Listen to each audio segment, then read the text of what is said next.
Hello, it's me, Rabbi Sal, with Rabbinical reflections for you all. I come from Temple Sons of Bitches here in Great Neck, New York. Shut up and pay attention to me. Shalom, damn it!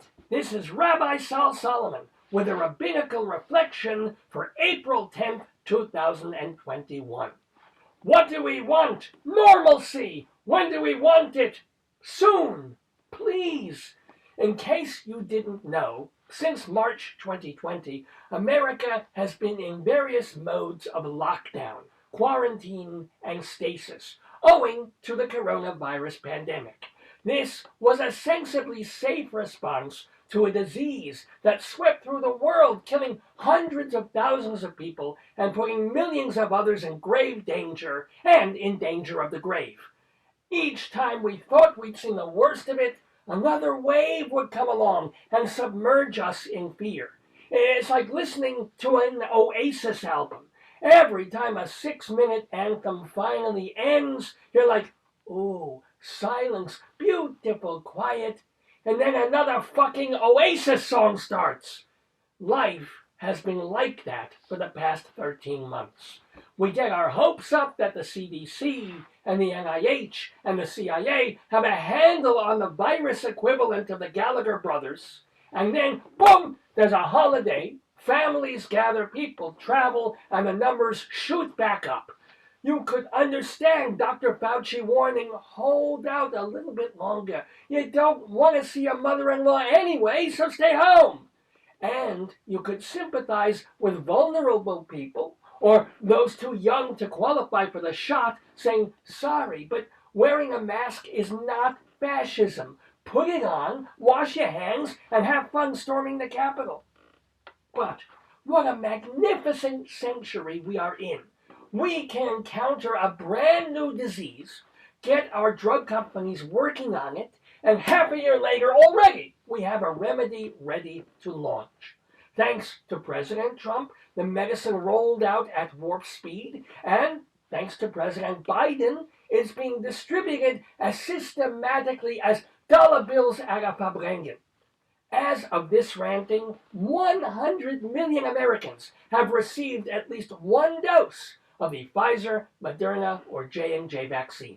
Nearly 20% of the U.S. population, including myself and my dear wife Miriam Libby, and 11 of our 21 and a half children, is fully vaxxed. So why am I vexed? The answer stems back to the most basic human idea of fairness. Patience followed by reward. Endurance rewarded with triumph.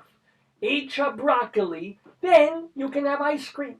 Unless you had steak with the broccoli, in which case you'd be mixing milchig with fleischig, so you have to eat the broccoli and wait 6 hours for the ice cream. But don't complain, because some people go to bed hungry, and you got to eat steak. So shut up, you kvetch! But back to my point. We are taught that if we deny ourselves for the greater good, we'll get some of that great good. Save your pennies for a rainy day, and you'll have money to buy an umbrella. Since 2020, we have been denying, foregoing, and masking, and isolating, and socially shrinking because we understood the bargain. When the vaccine comes and the herd immunity kicks in, life will be life again. We got mad at mayors and governors who appeared to jump the gun on reopening because they valued commerce over public health. We dreaded restoring schools until we realized that juveniles may spread a ton of disease, but not to each other. We cringed at watching another press conference from Governor Cuomo because he's Governor Cuomo, and we waited. So, no, we're getting our shots, we're doing our best. Where's the reward? 2 weeks after the second shot, we're 90-something% protected against the Wuhanian flu. We're more likely to get hepatitis from a hobo than COVID from a coworker. And yet, the Center for Disease Control says Keep wearing your mask. Don't get on a plane unless you have to. Stay 6 feet away from your neighbor. Don't lick a postage stamp unless you know where it's been. Basically, the same rules we've been tolerating since Alex Trebek was still hosting Jeopardy! So, what was the point of the shots? Why put ourselves, or more importantly, myself, through the inconvenience, the uncertainty, the soreness of receiving a subcutaneous Fauci ouchie, if the result is merely more of the same? Imagine going on a date with a hot girl at her place. Now, Reuben, she says, did you remember to bring a condom? I sure did. Did you put it on? Oh, yes. Great. Now stay in the kitchen and make me a sandwich. What the hell?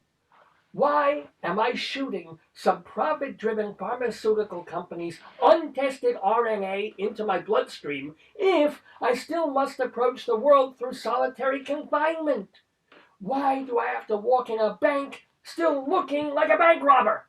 Why is it after boosting all my antibodies, all I hear about is COVID variants that can kick sand in my antibodies' face? You know, the Haredi community has taken a hatload of heat for their response to the pandemic. They obey their own rules, they're careless with protocols, they hold massive weddings barely 6 inches apart, let alone 6 feet. And the media has taken significant pleasure in reporting that the spread of COVID has been rampant among the Orthodox. Makes sense. Funny. But they haven't been reporting, among all the black hatters testing positive, how many dropped dead? Apart from a couple of decrepit rabbis, how many have kicked the Eimer? How many on ventilators or in hospitals versus how many had 2 days of a bad headache and a sleepy streak? Heck, I get that just taking a poop.